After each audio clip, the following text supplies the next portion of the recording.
Bonjour à vous. Aujourd'hui, je vais vous proposer un exercice de respiration alternée.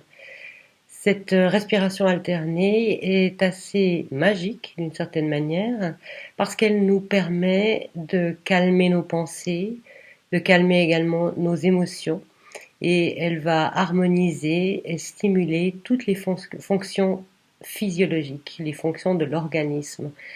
Donc, cette respiration alternée a vraiment un effet sur nos pensées, nos émotions et notre corps physique. En même temps, ça permet de nous aligner. Vous vous êtes rendu compte à quel point pour moi cette notion d'alignement est quelque chose d'important. Donc j'ai parlé dans une vidéo précédente de l'importance de l'ancrage. Là, je vais vous donner une autre méthode très concrète qui permet de s'aligner et d'être vraiment au top, que ce soit physiquement, moralement et dans notre tête, intellectuellement. Cette respiration alternée nous vient de l'Inde à l'origine. Elle s'appelle Nadi Shodhana ou Shodhana.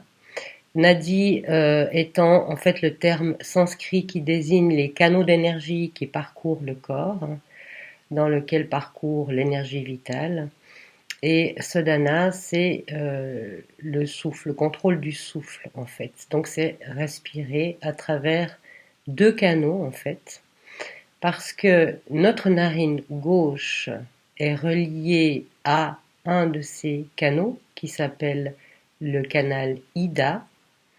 Il est en relation avec l'hémisphère droite et avec tout ce qui, dans les fonctions corporelles, permet de rafraîchir, de détendre, de calmer.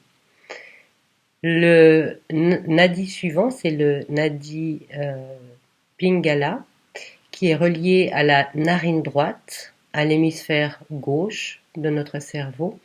Et lui, il a comme vocation de stimuler l'organisme, de le réchauffer. Chacun de ces deux canaux est relié pour l'un le système parasympathique, donc Ida côté gauche, celui qui calme, détend, et pour Pingala, le côté droite, il est lié au système sympathique, celui qui réchauffe et qui stimule. Le fait de pratiquer cette respiration alternée, c'est ce qui va permettre d'équilibrer les deux systèmes, le sympathique et le parasympathique, et de nous apporter une grande paix intérieure et ce fameux sentiment d'alignement qui va apaiser les pensées et qui va nous permettre de nous sentir centrés en nous-mêmes.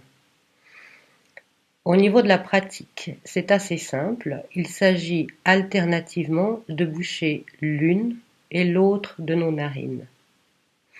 Il faut savoir qu'en temps normal, on respire entre 1 et 2 heures avec une narine, puis la respiration passe à travers nos deux narines pendant quelques instants, et ensuite on respire avec l'autre narine.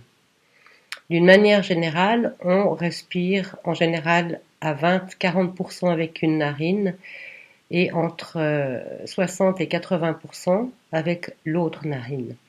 On s'en rend souvent pas compte, on est rarement conscient de la narine avec laquelle on respire et pourtant si vous êtes attentif, vous vous rendrez compte que c'est très exceptionnel qu'on respire avec nos deux narines, mais il y a toujours une des deux qui respire et ensuite c'est l'autre qui va respirer à son tour.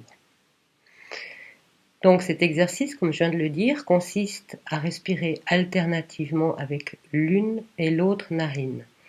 Il s'agit donc de boucher une narine pour inspirer avec l'autre.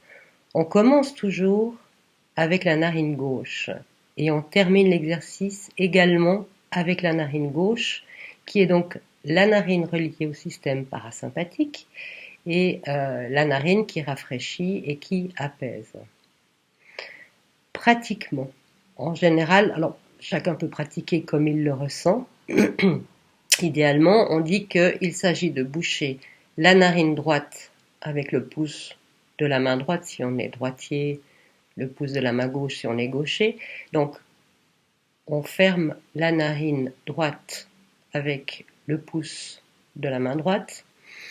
Et quand on veut inspirer et par la narine droite, on va fermer la narine gauche avec l'annulaire de la même main. Ensuite, il s'agit simplement d'inspirer, en commençant comme je le disais avec la narine gauche. On inspire, par exemple 5 secondes, on va fermer la narine gauche et on va expirer avec la narine droite. Puis on réinspire avec la narine droite, on ferme la narine droite, on expire avec la narine gauche, on réinspire avec la narine gauche, on ferme la narine gauche, on expire avec la droite, on réinspire avec la droite, on ferme la narine droite, on expire avec la gauche. Ça, c'est quand on veut arrêter l'exercice puisque, comme je le disais avant, on commence toujours avec la narine gauche et on termine toujours avec la narine gauche. Il faut savoir qu'en pratiquant cet exercice, on va réellement stimuler toutes les fonctions de l'organisme et l'équilibrer. C'est-à-dire que ça va correspondre à la capacité de rendre l'homéostasie au corps, cette capacité d'équilibre naturel. Le simple fait de respirer va nous permettre d'acquérir ou de retrouver cet équilibre naturel, de mieux digérer, d'avoir des battements de cœur qui soient plus réguliers, évidemment au niveau de la respiration aussi elle-même d'avoir une respiration facilitée.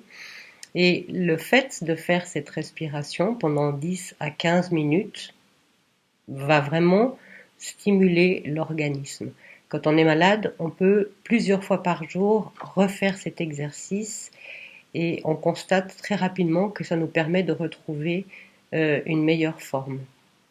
Donc il y a vraiment, notre corps est capable de se défendre quand on a une maladie. En général d'ailleurs une maladie c'est une tentative de retrouver un équilibre. Le fait de pratiquer cet exercice permet au corps de retrouver plus rapidement son équilibre.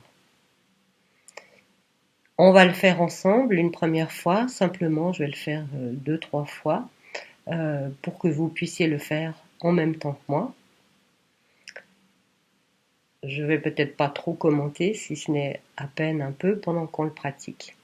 Donc on commence, on ferme la narine droite et on inspire avec la narine gauche.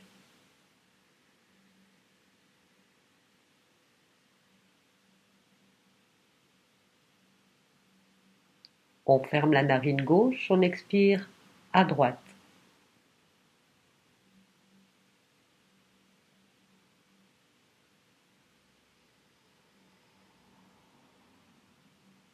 On réinspire à droite, on ferme la narine gauche.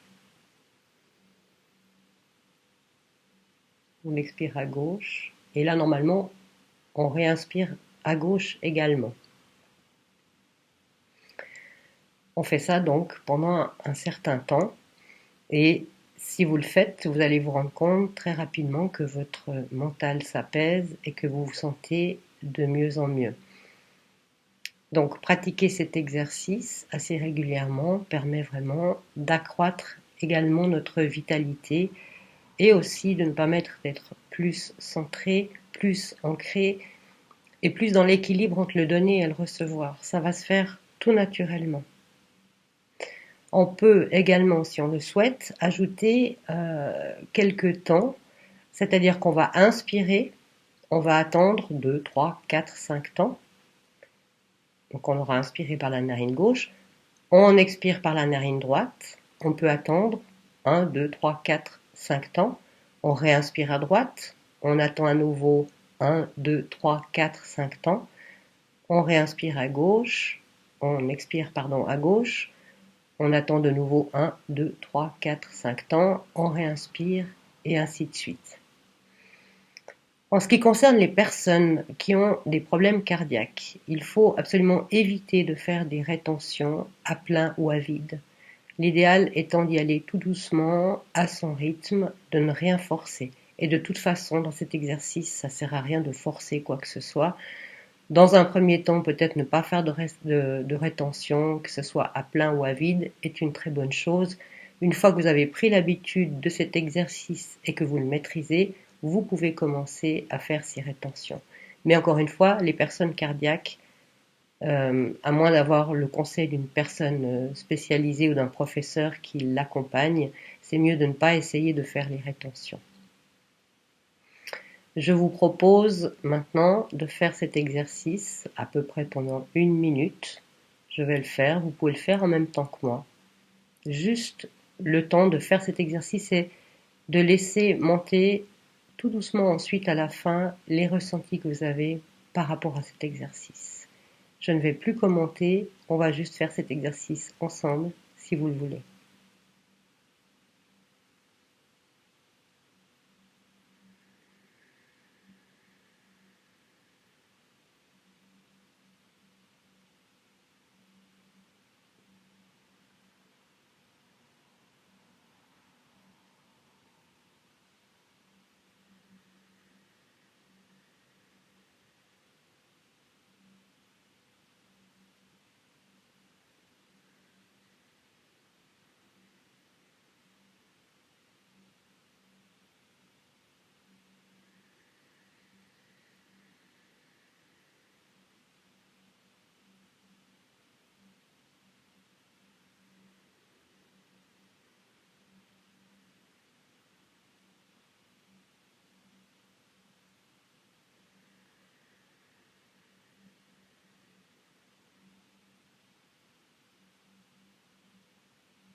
Voilà, en faisant simplement 3 respirations alternées, si vous l'avez fait également, vous devez ressentir en vous qu'il y a cet alignement, cet apaisement qui s'est manifesté. Ça vous permet aussi de contacter plus facilement votre force intérieure.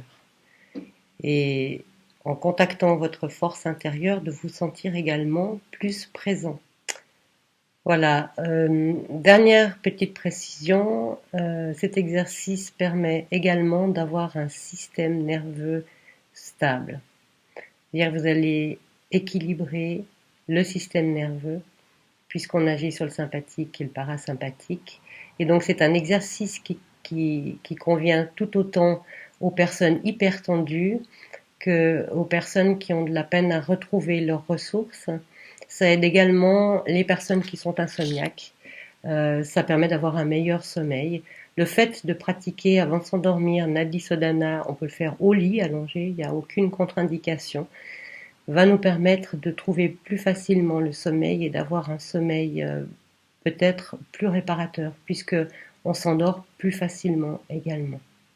Vous pouvez aussi le pratiquer si vous êtes en train de marcher dans la nature, évidemment en marchant tranquillement. C'est vraiment quelque chose qui va, dans votre vie, vous apporter un supplément d'énergie, un vrai supplément d'énergie.